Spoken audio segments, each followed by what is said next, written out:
দেখুন বন্ধুরা, বিকেলবেলা তারপরে রোদের তাপ, মানে মারাত্মক অবস্থা। তখন ছাদে আসছে হাঁস মুরগিগুলো সব, গরমে নিরাপদ আশ্রয়ে আছে। আপনারা দেখতে পাচ্ছেন কি অবস্থা, দেখেন সবাই নিরাপদে আশ্রয় নিয়ে, তারপরও যে হাঁস হয়ে নিঃশ্বাস নিচ্ছে, মানে গরমে কি কঠিন অবস্থা। এই বিকাল 3টা বাজে, এখনই যদি এই অবস্থা হয়, 3টা না 3:30 বাজে, এখন যদি এই অবস্থা হয়, সব মুরগিগুলোর অবস্থা খুবই খারাপ, প্রচুর তাপপ্রবাহ চলছে। আসসালামু আলাইকুম ওয়া রাহমাতুল্লাহি ওয়া বারাকাতুহু। আমাদের পক্ষ থেকে সাত বাগানের সবাইকে স্বাগতম। বন্ধুরা সবাই কেমন আছেন? আশা করি সবাই ভালো আছেন, আমিও ভালো আছি। বন্ধুরা দেখতে পাচ্ছেন এই যে প্রচুর রোদে পানিগুলো একদম শুকিয়ে আছে, দেখেন পুরো শুকিয়ে আছে। আমি 1টা বাজে খাবার দিয়ে গেছি, এখন পানির অবস্থা নাই, পানি নাই বললেই চলে, কি অবস্থা। তো বন্ধুরা চলুন এদিকে আগে পানি দিয়ে নিই, নাহলে অবস্থা খারাপ হয়ে যাবে। দেখেন সবগুলো খুবই খারাপ অবস্থা। আমি আসতে ওরা আনন্দ করছে, একটু পানি দিয়ে নিই, পানি আছে এখানে, এখান থেকে আমি পানি নিয়ে নিই, নাহলে এরা অসুস্থ হয়ে যাবে। দেখেন কি অবস্থা, তাপপ্রবাহ, মানে এই এখন এত রোদ থাকলে কথা না। এখন যে রোদটা আছে, এই রোদটা মনে হচ্ছে কি এখন বেলা 12টা বাজে। আসলে কি অবস্থা দেখতে পাচ্ছেন, সূর্যি মামার দিকে তাকাইতে পারে কিনা চলেন দেখে। এই যে সূর্যি মাকে দেখেন, এই যে আস্তে আস্তে নিচু হচ্ছে, পশ্চিম দিকে হেলে যাচ্ছে, তারপরও সে তার তেজ কমে না, মানে তাপপ্রবাহ কাকে বলে সেটা বুঝাচ্ছে। তো বন্ধুরা বুঝতেই পারছেন যে এই অবস্থায় হাঁস মুরগিগুলোকে সুস্থ রাখা খুবই কষ্টদায়ক। তারপরও আল্লাহর রহমতে আমার হাঁসগুলোকে আমি সময় মতো ভ্যাকসিন দিয়েছিলাম, মুরগিগুলো ভ্যাকসিন দিয়ে দিয়েছি।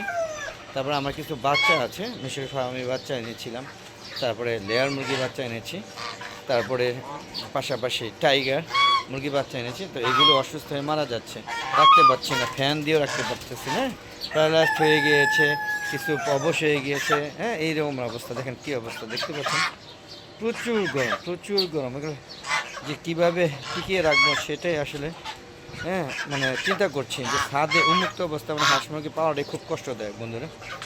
বন্ধুরা পাশাপাশি আমার আম গাছটা একটু দেখুন, আপনারা দেখুন কত সুন্দর একটা পাখি এখানে চিউ করছে, চড়ে মানে পাখির একটা প্রজাতি হবে, তো একটু দেখি জুম করে কাছে আনা যায় কিনা। দেখুন এই যে দেখুন সে খাবার চাচ্ছে, যদিও ওদের খাবার কুড়িয়ে খায়। দেখেন এই যে ঝুম করে নিয়ে এসেছি, দেখতে পাচ্ছেন চড়ুই পাখির প্রজাতি হবে, দেখতে পাচ্ছি কি দেখেন।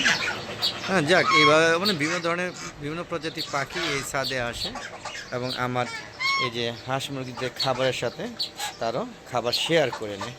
তো বুঝতেই পারছেন, ওই দেখুন ওই যে আমার পলিশ ক্যাপগুলো কী অবস্থা। দেখেন এখানে কি ভয়ে পড়ে আছে নাকি কে জানে, না গরম আত্মা। দেখেন ওই যে পলিশ ক্যাপগুলো কী অবস্থা, চলুন একটু দেখি। ওরা এই যে ভয় পাচ্ছে না, দেখেন এই যে পলিশ ক্যাপ ভয় পাবে। যাক বন্ধুরা দেখেন আমার গাছে কত সুন্দর মরিচ ঝরছে, কাঁচা মরিচগুলো দেখতে পাচ্ছেন, প্রচুর কাঁচামরিচ হয়েছে। দেখেন প্রচুর কাঁচামরিচ, আপনারা কিন্তু কাঁচামরিচ গাছ লাগিয়ে দিতে পারেন। আশা করি কাঁচামরিচ গাছ লাগালে কাঁচামরিচ হয়, আপনারা নির্দ্বিধায় আর কিনে খেতে হবে, বুঝতেই পেরেছেন বন্ধুরা। ডিমের শেড, যদি এখন ডিম পাওয়া যায় না, আর এখানে ডিম পাওয়া যায় না বলতে বন্ধুরা ডিম পেয়ে গিয়েছি। এই যে দেখুন কত বড় ডিম, দেখেন এটা যে কোন মুরগি ডিম পারে এটা ইন্ডিকেট করতে পারলাম না। দেখেন কত বড় ডিম, এত বড় মুরগি ডিম পারে এটা ভাবা যায়। দেখেন কত বড়, তো থাকে জায়গা, নাহলে আবার পকেটে রাখলে নষ্ট হয়ে যাওয়ার সম্ভাবনা আছে। দেখতে পাচ্ছেন সবাই বিশ্রাম নিচ্ছে, পাশাপাশি আমাকে দেখে ওরা দৌড়দৌড়ি করছে, মারামারি করছে, লাফালাফি করছে, মানে আনন্দ করছে, মুহূর্ত আনন্দ করছে। যদিও এখন ওদের খাবার দিব না, খাবার একটু পরে দিই। 1টা বাজে খাবার দিয়েছি, আবার 4টা বাজে দিই, তো আরও আধা ঘন্টা পরে খাবার দিব। দেখতে পাচ্ছেন এই যে আমি এখানে কিছু ডাটা গাছ লাগিয়েছিলাম, ডাটা শাকগুলো। এই যে দেখেন এই হাঁসে এই যে হাঁসের বেবিগুলো দেখতে পাচ্ছেন, এরা এখানে চুরি করে সব খেয়ে নিয়েছে, একটা নাই। দেখতে পাচ্ছেন দরজাটা খোলা আছে, আবার ওই সাথে চলে যাবে। তো বন্ধু মিশরি ফার্মের অবস্থা করে লেয়ার মুরগিগুলো দেখায় নিয়ে আসে আপনাদের। দেখি লেয়ার মুরগিগুলো কী অবস্থায় আছে, দেখেন সব নিরাপদে আস্তায় আছে, গরম। তো বন্ধুরা চলুন, দেখতে পাচ্ছেন ঝড়ে এগুলো সব ছিঁড়ে ফেলা, ছিঁড়ে চলে গিয়েছে, ছিঁড়ে শেষ। এই যে দেখতে পাচ্ছেন অন্ধকার, কারেন্ট নাই। দেখেন এই যে সব মুরগিগুলো হাঁপাচ্ছে, দেখেন সব অবশ্য ফ্যান দিয়ে দিয়েছে, এই যে একটা ফ্যান ওই যে একটা ফ্যান, তারপরও ওরা নিতে পারছে না যেহেতু এখন ইলেকট্রিসিটি চলে গেছে। আর এখন বর্তমানে প্রচুর লোডশেডিং হচ্ছে, হ্যাঁ প্রচুর লোডশেডিং। আমরা দেখেন মাশাআল্লাহ এগুলো আমার বড় হয়ে গিয়েছে, তবে এখানে কিছু বাচ্চা মারা গিয়েছে, আপনারা দেখতে পাচ্ছেন বেশ কিছু লেয়ার মুরগি মারা গিয়েছে। মাশাআল্লাহ বেশ ভালোই আছে। এবার আশা করি লেয়ার মুরগিগুলো টিকে যেতে পারে, এখনও বলা যাচ্ছে না, ভয় আছে। পাশাপাশি এখানে 4টা মিশরি ফার্মে মুরগি আনছিলাম, 4টি আল্লাহর রহমতে টিকে আছে আপনাদের দোয়ায়। তো বন্ধুরা চলেন এখান থেকে বেরিয়ে যাচ্ছি। এই যে আমার সোনালির মুরগিটা আমার সাথে সাথে ফুটছি। তো বন্ধুরা বেরিয়ে যাওয়ার আগে বলবো যে আমার একটা ফেসবুক পেজ আছে মিজান এগ্রো বিডি, ফেসবুক পেজটাকে প্রথমে ফলো দিবেন, ফলো দিয়ে তবে সম্পূর্ণ ভিডিও দেখে সুন্দর সুন্দর মতামত করবেন এবং আপনাদের মতামতগুলো গুরুত্ব সহকারে আমি করে উত্তর দিয়ে থাকি। এবং বন্ধুরা ভিডিও যদি খুব ভালো লাগে এবং ভালো লাগুক আর না লাগুক শেয়ার করে সবাইকে দেখার সুযোগ করে দেবেন। সবাই যেন ছাদ বাগান করে এই আশা ব্যক্ত করছি। দেখেন কত সুন্দর একটা ছাদ বাগান করেছি।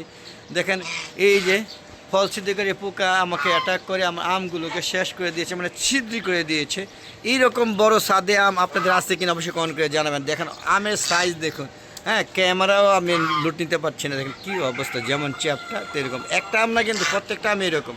হ্যাঁ দেখেন পোকা মেরে পোকা নিজেরাই আত্মহত্যা করেছে, দেখতে পাচ্ছেন। একটা আম না কিন্তু এই যে প্রত্যেকটা আমের সাইজ এরকম। আপনারা বলতে পারেন কি একটা আমই দেখে, দেখেন প্রত্যেকটা আমের সাইজ মাশাআল্লাহ। হ্যাঁ 19-20 নট 15-16 19-20 বা 19-19.5। দেখেন এই যে পোকা আমার ফল ছিদ্রকারী পোকায় আমার আমগুলোকে নষ্ট করে দিয়েছে, তাই ওদেরকেও আর বাঁচতে দিব না।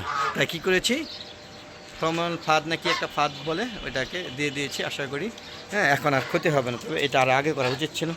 তো বন্ধুরা বিদায় নিচ্ছি। বিদায় নেওয়ার আগে বন্ধুরা বলছি ফেসবুক পেজের ভিডিওগুলো সন্ধ্যা 6টার পরে আপলোড করে থাকে, আর ইউটিউব চ্যানেলের ভিডিওগুলো 4টার পরে আপলোড করে থাকে। দেখা আমন্ত্রণ জানাচ্ছি, সবাই দেখবেন আর বেশি বেশি আমার চ্যানেলটাকে সাবস্ক্রাইব করবেন এবং একবার করবেন কিন্তু 2বার করলে আবার দেখবো গা।